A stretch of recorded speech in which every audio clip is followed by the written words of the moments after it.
Həccə ehtiyac yoxdur. Quran deyir var. Valillahi alan-nas həcül beyt. Mən istata ilayhi sabila. Kimin imkanı varsa, qüdrəti getməlidir. Bir dəfə ömürdə vacibdir. Nə ehtiyacı var, buna ehtiyac var. Sən məni yaratmamısan ki, sən mənə deyəsən ehtiyac yoxdur. Sən mənim xaliqim deyirsən, sən mənim Rəbbim deyilsən.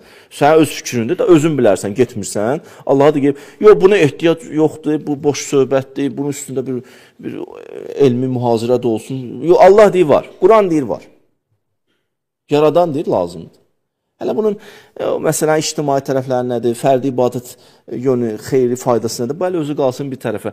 Quran deyir var. İndi bu belə bir adam danışar deyə həccə ehtiyac yoxdur. Bir də mən xoşuna gəlir bu söz. Deyir, düz deyir. İndi insafla xoşuna gəlib deyənə deyirsən düz deyir, yoxsa Allah deyir deyənə deyirsən düz deyir. Əgər xoşuna gəlir ona görə deyirsənsə, Allahın kəlamını qoydun kənara. Yox, Allah deyir, Allah elə demir. Sən öz ürəyinin sözünə yox, xoşuna gəldiyinə yox, Allah nə deyir? Kim nə deyir üstündə?